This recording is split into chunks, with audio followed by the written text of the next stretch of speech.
The fire started at 6:40 in the evening local time. Not in the Strait of Hormuz, not inside the contested waterway that has been closed since March 4th, not in a location that anyone had classified as a war zone. The fire started in Fujairah, on the Gulf of Oman, on the other side of the Arabian Peninsula, at the facility that the entire global energy architecture had been treating as the last functioning escape valve from the most dangerous maritime choke point on Earth. The escape valve just caught fire. Here is why that matters more than anything that has happened in this war since the Strait closed 67 days ago. Fujairah is not just a port. Fujairah is not just a UAE oil terminal.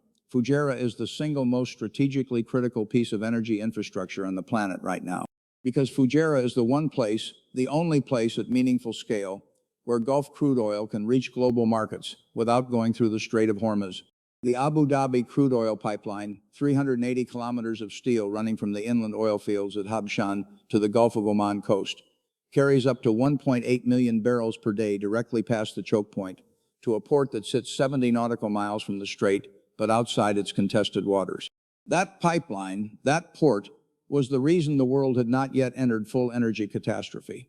It was the number that every analyst, every energy ministry, every central bank used to model the crisis as survivable. Not comfortable, not without pain, but survivable, because Fujairah was open, because the bypass was functioning, because the UAE could move 1.8 million barrels per day to global markets, regardless of what Iran did in the Strait.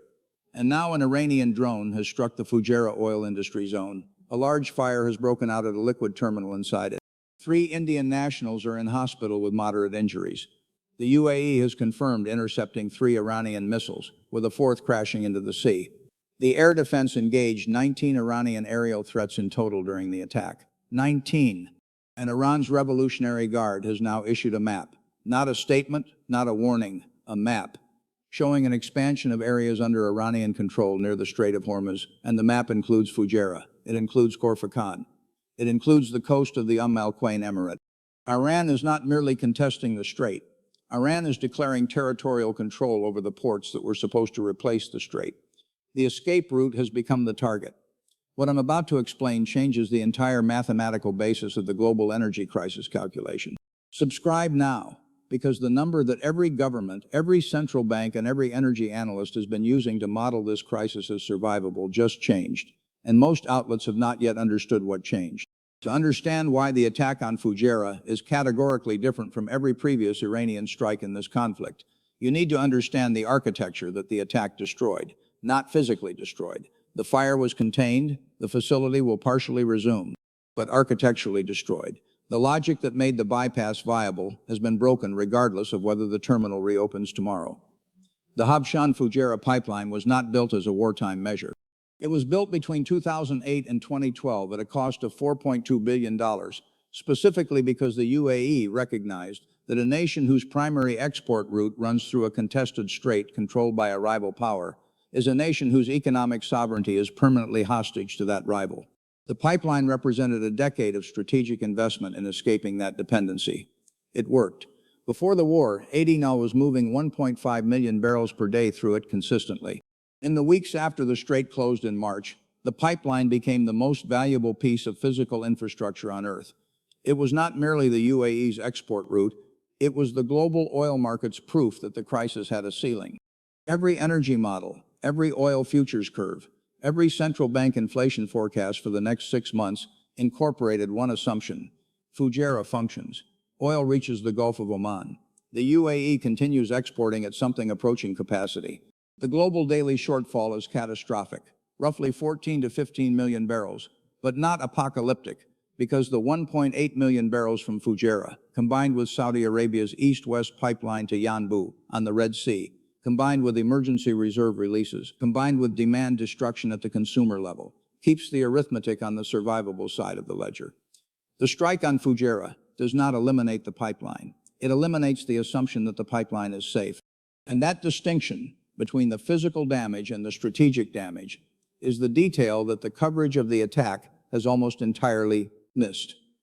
The IRGC's map is the key, not the drone, not the fire. When the Revolutionary Guard issues a map claiming expanded territorial control that explicitly includes the ports of Fujairah and Khor Fakkan, It is not making a geographic claim. International law does not recognize the claim. The UAE's sovereignty over its own coastline is not in legal dispute. What the IRGC is doing with the map is something far more operationally significant. It is telling every tanker operator, every shipping insurance underwriter, every logistics company in the world that Iran considers Fujairah to be within its operational envelope. In the language of maritime security, operational envelope means the space within which a military force believes it can project force effectively. Iran is not saying it owns Fujairah. Iran is saying it can hit Fujairah.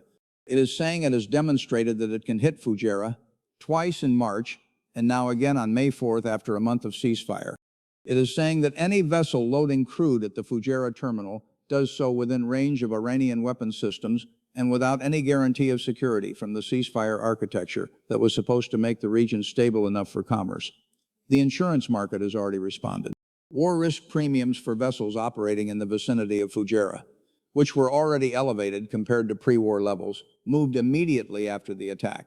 The same mechanism that has made commercial transit through the Strait of Hormuz economically non-viable for most operators now applies to the bypass route.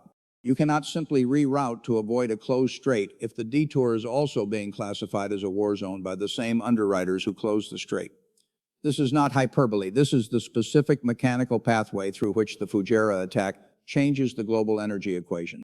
Before we go further, drop a comment right now. One word: escalation or negotiation. Because what happened in Fujairah and what happened at the negotiating table in the same 48 hours are pulling in opposite directions. And by the end of this video, you'll understand exactly which one wins. I want to see where you stand right now. The strategic logic of the Fujairah attack is not difficult to reconstruct. Iran has been watching the global response to the Hormuz closure and identifying the pressure relief valves that have prevented full economic catastrophe. The Saudi east-west pipeline to Yanbu was struck in April, cutting throughput by approximately 700,000 barrels per day. Yanbu is 750 miles from the strait. Iran demonstrated it can reach that far. Fujairah is 70 nautical miles from the strait, well within the range of every delivery system Iran possesses. The pattern is not random escalation. It is a systematic campaign to close the pressure relief valves one by one. If Hormuz is closed and Fujairah is disrupted and the Saudi east-west pipeline is under attack, the combined Saudi and UAE bypass capacity drops to levels that cannot offset even a fraction of the strait closure's impact. The crisis stops being a managed shortage and becomes an acute one.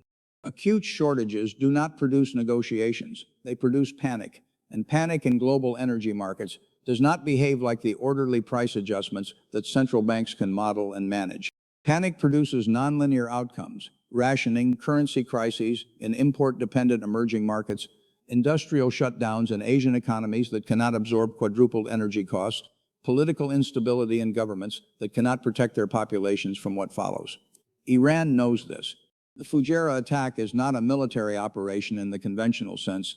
It is an economic warfare operation with a precise calculated objective: to demonstrate that there is no safe bypass route and therefore no sustainable medium-term alternative to negotiating with Iran. The attack is a negotiating move. But before we examine the negotiating logic, we need to understand who is actually being hurt in ways that extend far beyond the UAE. Because the Fujairah attack is not primarily a story about the UAE, it is a story about Asia. Japan imports approximately 90% of its crude oil from the Gulf. South Korea imports approximately 70%. India imports approximately 65%. China, despite its diversified supply relationships, moves the largest absolute volume of any buyer through Gulf channels.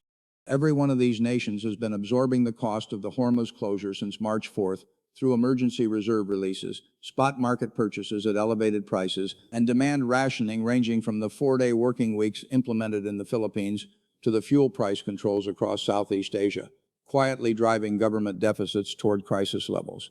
What has been keeping Asian energy security from collapsing entirely is two factors: strategic petroleum reserves, which the IEA estimated could cover approximately 20 days of typical Gulf flows when releases began, a number that has been counting down since early March. And Fujairah, the bypass terminal that, even at reduced capacity, was moving enough crude to prevent the worst-case inventory scenarios from materializing ahead of schedule. The Fujairah attack does not eliminate Asian energy security overnight. but it removes the one structural assumption preventing Asian governments from moving from managed shortage into emergency rationing protocols. Japan's trade ministry, South Korea's energy ministry, and India's petroleum ministry are each running scenario analyses right now that they were not running 48 hours ago. Those analyses ask one question. If Fujairah's operational capacity is reduced by 50% for an extended period, at what point do our strategic reserves fall below the minimum threshold required to sustain essential services? The answer, for most major Asian economies, is a date in June or July. That is the timeline the Fujairah attack is introduced. Not an immediate collapse, not a catastrophe in days. A countdown, running quietly in energy ministries across Asia, toward a moment in midsummer when the crisis stops being a financial market event and becomes a humanitarian one. A violent one, a dangerous one. One that killed no one yet, but came close enough that 3 Indian nationals are in hospital, a dangerous one. One that killed no one yet, but came close enough that 3 Indian nationals are in hospital. And the UAE's Ministry of Education has ordered nationwide distance learning for all public and private schools through Friday, citing the need to ensure the safety of the educational community. Think about that sentence for a moment. The UAE, one of the most security-conscious, operationally competent states in the region, has decided that the threat environment is severe enough to take its entire educational system offline nationwide, not a specific emirate, nationwide. That is a government communicating to its population that the situation has qualitatively changed from the previous 48 hours. The ceasefire context makes the attack's timing precise to the point of being calculated. The April 8th ceasefire agreement stopped the active bombing. It did not resolve the blockades. The United States maintained its counter-blockade of Iranian ports. Iran maintained its restrictions on commercial transit through the Strait of Hormuz. Both sides retained the right to resume military action if the 30-day negotiation period failed to produce a comprehensive agreement. The ceasefire was a pause, not a peace. For the 27 days between April 8th and May 4th, the pause held its shape. Imperfectly. There were incidents, contested claims, the kind of friction that accumulates when 2 armed forces are operating in proximity without a clear understanding of each other's red lines. But the fundamental architecture held. No major strike, no new front. Markets priced in the assumption that the pause would lead somewhere. May 4th ended that assumption. The Fujairah attack is the first significant Iranian strike on UAE territory since the ceasefire. It follows immediately after Trump announced Project Freedom, the U.S. military's operation to escort commercial vessels through the Strait of Hormuz. The sequencing is not coincidental. Iran's attack on the UAE is its response to Project Freedom. The message is architectural. You cannot escort ships through a closed strait, and you cannot route those ships to a bypass port that we can reach with drones. There is no unilateral American solution to this crisis. There is only a negotiated one. And as the fire burned at the Fujairah oil industry zone, Steve Witkoff and Jared Kushner were sitting in a room with Iranian officials working on a 14-point memorandum of understanding that neither side has yet signed. If what you're hearing right now is changing how you understand the crisis, hit the like button. What comes next is the part that connects the fire in Fujairah to the document on the table. And it explains why the attack may actually make a deal more likely rather than less. The Brent crude reaction was immediate and significant. The day of the attack, Brent rose 5.8% to settle at $114.44 per barrel. WTI gained 4.4% to $106.42. These are not small movements. A 5.8% single-day surge in the global oil benchmark represents tens of billions of dollars of value transfer in the energy markets, from consumers to producers, from import-dependent economies to export-dependent ones, from manufacturers whose inputs are oil-dependent to the financial instruments that hedge oil exposure. The market is pricing something specific with these numbers. It is not merely pricing the physical damage to the Fujairah terminal, which was contained and is partially operational. It is pricing the strategic damage, the degradation of the bypass assumption that had been holding the crisis below its worst-case scenarios. Every fraction of that $114.44 above the pre-war price of $68 represents the market's assessment of the probability-weighted cost of various escalation scenarios, and the Fujairah attack shifted those probabilities toward the scenarios that analysts had been treating as tail risks. J.P. Morgan has already warned that global oil inventory levels are approaching minimum operational thresholds. That warning was issued before the Fujairah attack.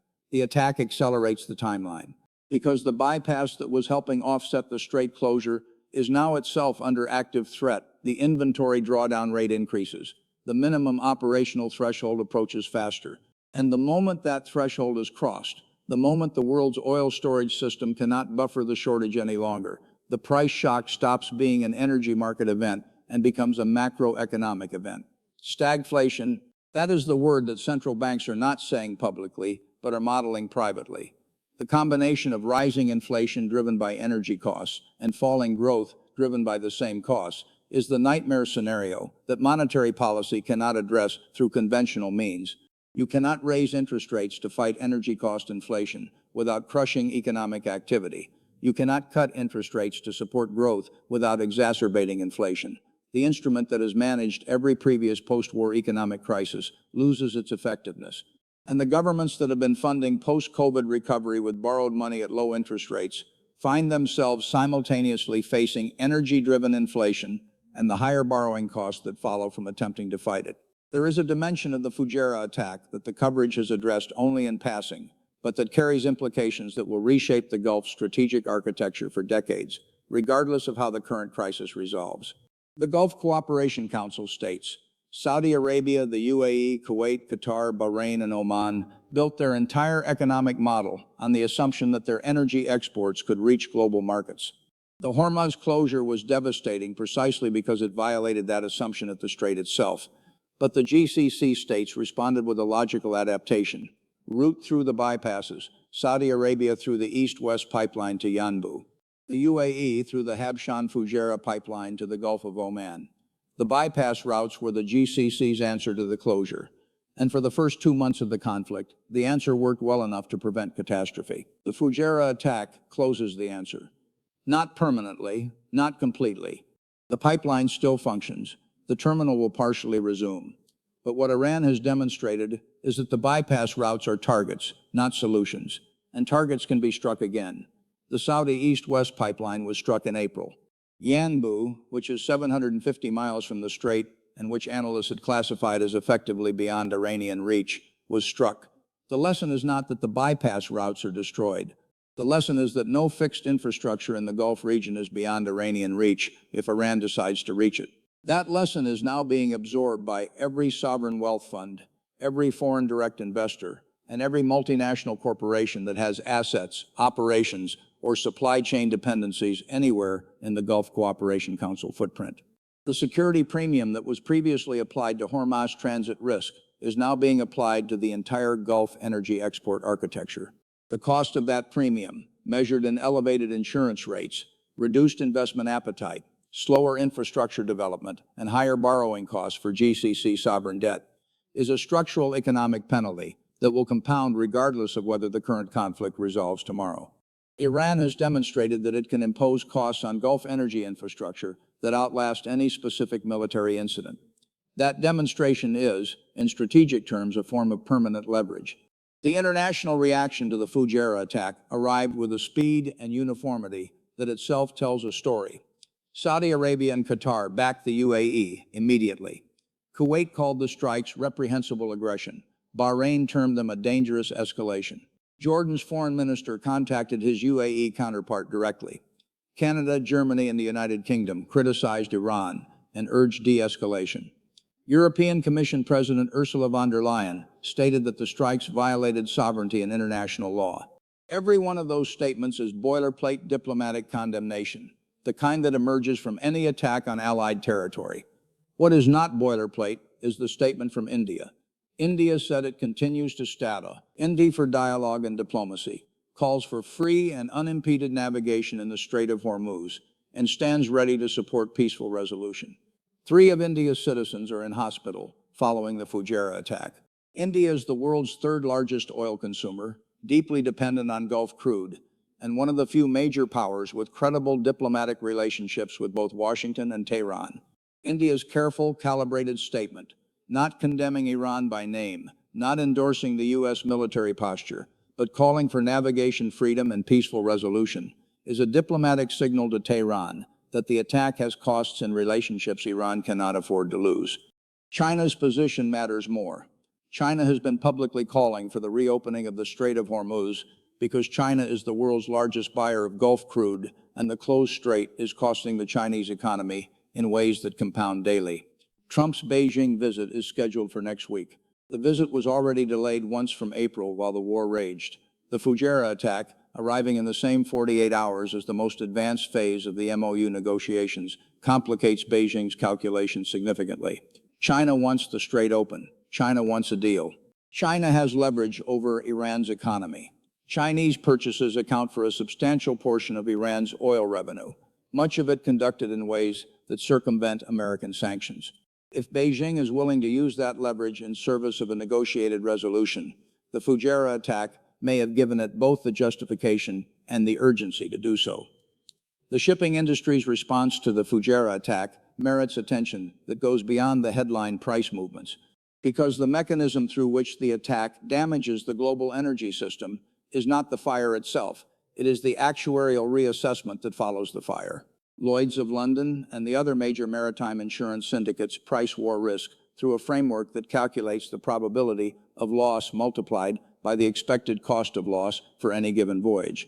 Before the conflict, war risk premiums for Gulf transits were a fraction of 1% of hull value per voyage, significant but not prohibitive. After the conflict began, premiums for Hormuz transit became so elevated that most operators concluded the voyage was economically non-viable regardless of the cargo value.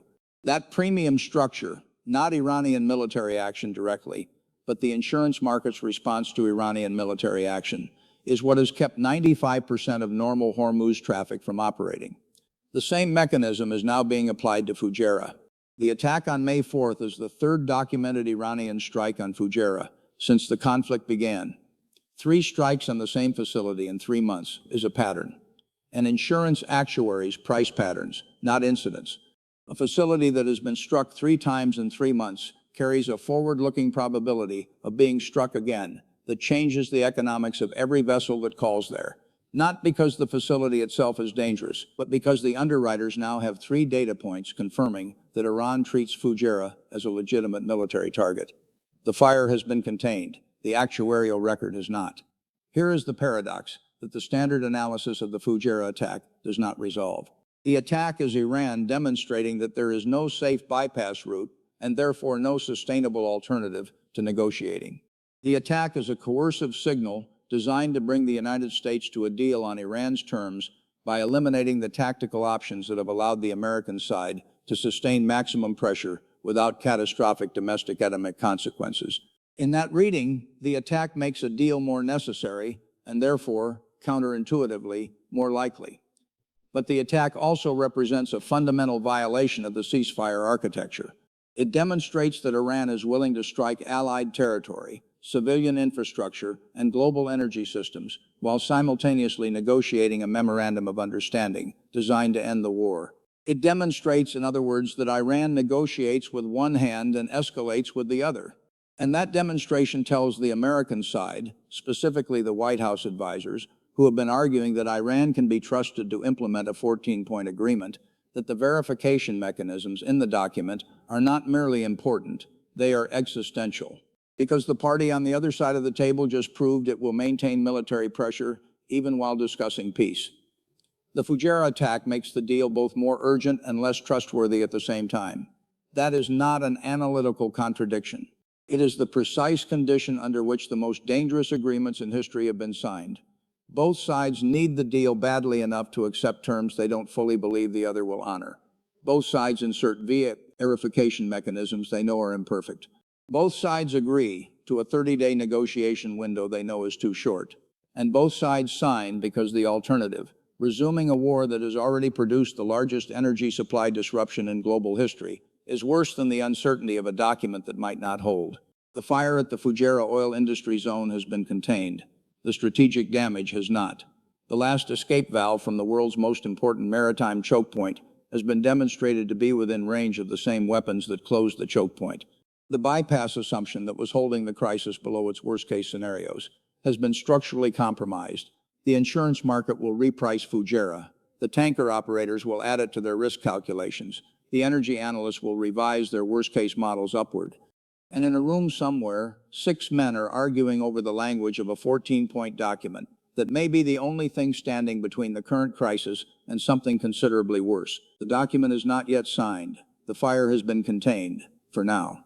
What the global response to the Fujairah attack reveals is something that has been true since February 28th, but has never been stated as clearly as the events of May 4th now force it to be stated. The architecture of the current crisis has no exit that does not require Iran's consent. That is the structural reality that the Fujairah attack has made undeniable. The United States has the largest navy in the world, and it cannot reopen the Strait of Hormuz without Iranian agreement. Saudi Arabia built a 750-mile pipeline to Yanbu specifically to bypass Iranian leverage, and Iran struck it in April. The UAE built a 380-mile pipeline to Fujairah specifically to bypass Iranian leverage, and Iran struck it on May 4th. Every bypass, every workaround, every alternative that the global energy architecture developed to reduce its dependence on Iranian goodwill is now within demonstrated range of Iranian weapon systems. There is no infrastructure solution. There is no military solution that does not risk escalating a regional conflict into something that produces outcomes worse than the crisis it was meant to resolve. There is only a negotiated solution, and the negotiated solution requires the document that neither side has yet signed. Warren Buffett observed something about this class of crisis that applies with uncomfortable precision to the current moment. When two parties in a dispute each hold a weapon that can destroy the other, but not without being destroyed themselves, the negotiation is not really about the terms of the agreement. It is about which side blinks first in the contest of who can absorb the cost of not having an agreement longest. The side that blinks is not the side with less power. It is the side whose population feels the cost most acutely, most immediately, and most personally. Iran's population is feeling the cost. The rial is at historic lows. Minimum wages have fallen below $90 in real terms. Layoffs are widespread. Food prices have increased 40 to 120% in Gulf states that import through Hormuz, and the humanitarian pressure on the Iranian population itself is documented and worsening.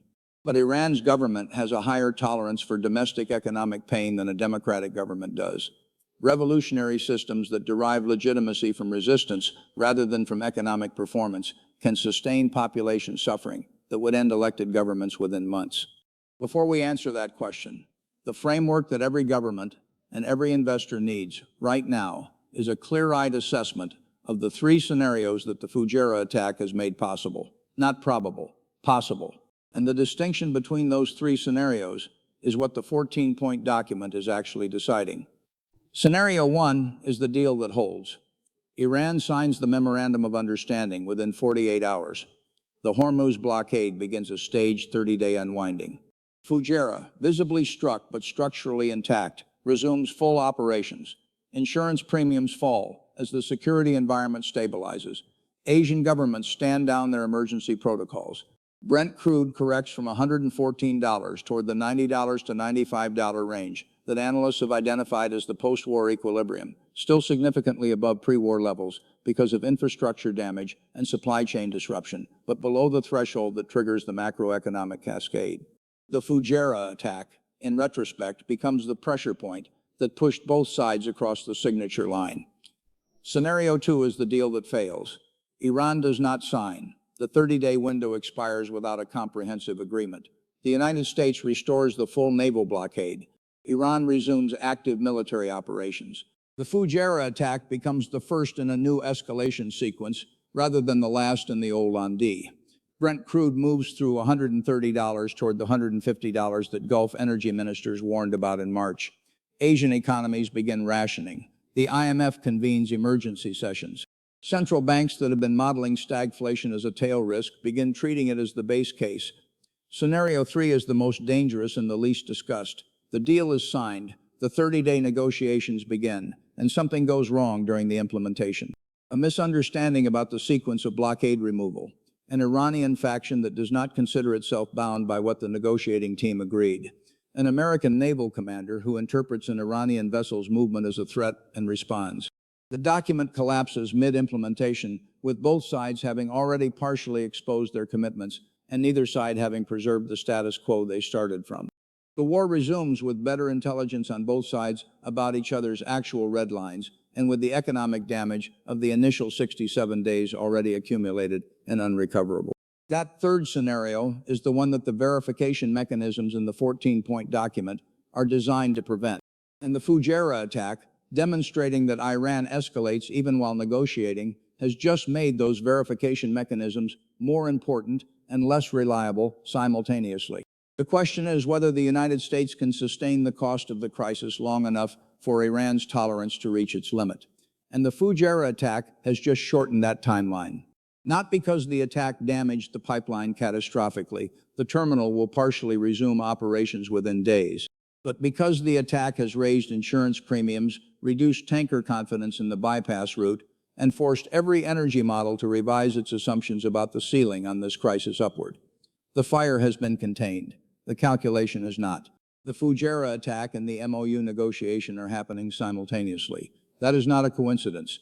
The next video breaks down exactly what's inside the 14-point document and why the same country attacking UAE ports is also negotiating a peace deal in the same 48 hours. That video is already live. I'll see you there.